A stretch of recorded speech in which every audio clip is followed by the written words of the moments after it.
30-iyul O'zbekistonda Xalqlar do'stligi kuni sifatida nishonlanadi.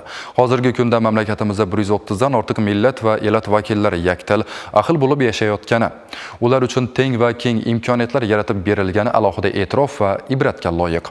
Qolaversa, mamlakatimizda 157 ta milliy madaniy markazlarning samarali faoliyat olib borishi uchun har tomonlama ko'maklashayotganligi, turli millat vakillarining o'z ona tili va madaniyati, san'ati va hunarmandchiligining va milliy qadriyatini rivojlantirishda muhim o'rin tutmoqda.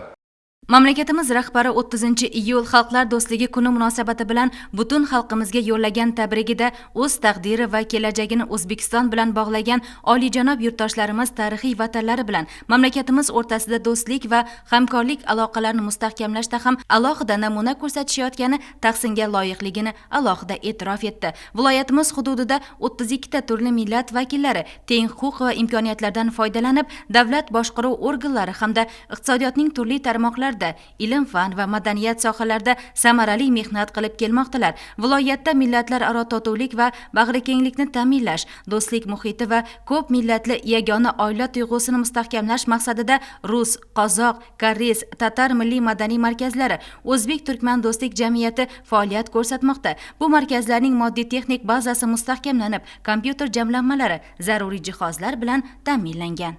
30-iyul Xalqlar do'stligi kuni 2021-yildan buyon vatanimizda keng nishonlanib kelinmoqda. Davlatimiz rahbari ushbu sana munosabati bilan vatanimizda yashab kelayotgan turli millat vakillarini qizg'in tabrikladilar va davlatimiz rahbari o'z yo'llagan tabriklarida turli millat vakillariga juda ishonch bildirgan, turli sohalarda xizmat qilib kelayotgan turli millat vakillarini, ularning haq-huquqlarini, masalan tadbirkorlik, ta'lim, madaniyat, tibbiyot va shuningdek boshqa sport sohalarida juda ko'p lavozimlarda ishlab kelayotgan turli millat vakillarining haq-huquqlarini davlat tomonidan kafolatlanganligini e'tirof etdilar. Davlatimiz rahbari yo'llagan tabriklarida mamlakatimizda millatlararo munosabatlarni rivojlantiruvchi keng ko'lamli ishlar amalga oshirilmoqdaligini ta'kidlab o'tdilar. Haqiqatdan ham xalqlar do'stligi mavzusi davlat siyosati darajasiga ko'tarilgan. Mahallamizda o'zbek, qozoq, qoraqalpoq millat vakillari juda inoq, tinch, totuv, hamjihatlikda yashab kelmoqda. Biz 1500 ga yaqin qozoq millati vakillari turli lavozimlarda xizmat ko'rsatib kelmoqdamiz. Urganch tumanining G'oybu qishlog'ida turkman millatiga mansub yurtdoshlarimiz istiqomat qiladi. Ularning o'z ona tilida ta'lim olishi va an'analarni rivojlantirish uchun barcha sharoitlar yaratilgan. Mamlakatimiz rahbari tashabbusi bilan bu yerda o'zbek turkman do'stlik uyi barpo etildi. Ushbu majmua qadimiy va zamonaviy me'morlik an'analari asosida bunyod etilgan. O'zbek turkman xalqlarining ko'p asrlik aloqalarini aks ettiruvchi muzey, 2000 dan ziyod kitob fondiga ega kutubxona tashkil qilingan. O'zbek turkman do'stlik uyi turkman millatiga mansub yurtdoshlarimiz uchun yaratilgan bunday imkoniyatlar ushbu millat vakillari uchun faxr va iftixor tuyg'usini uyg'otadi. Mana bugungi o'tayotgan mamlakatimizdagi Xalqlar do'stligi bayrami hammamizni yana tetiklashtirib, ruhan prezidentimizning olib borayotgan hamma dono siyosatiga yanada qo'shilishib, birgalashib, quvvatli bo'lib, shu Xalqlar do'stligi kunini, bayramini juda chiroyli nishonlayapmiz.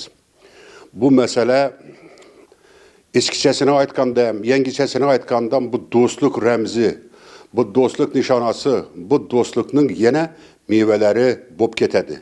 Nafaqat o'zlarimiz, bütün nesli nesebimiz, avlodlarimiz, hammamiz şu do'st bo'lib, inoq bo'lib yashab kelayotganimizning natijasi mana O'zbekistonimiz gullab yashnab, mana keyingi yillarda bütün olamşumul naticelerge erişti. Prezidentimizin şiarı hamma adamlarını razı kılış, kemvalçılıkını yok etiş, yaşlarga orun beriş, mana şu hamma ilimni, mana investisyani, innovasyani kiritiş ve tez rivojlanish.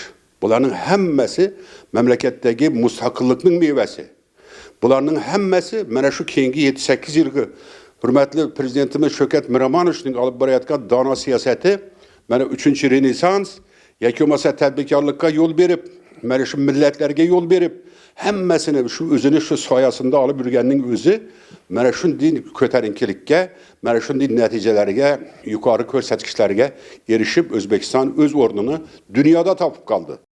Bugun joylarda xalqlar do'stligi shiori ostida o'tkazilayotgan har bir tadbir millatlararo totuvlik va bag'rikenglik sohasida yurtimizning o'z maqsadlariga sodiqligining yorqin ifodasi sifatida xizmat qilmoqda.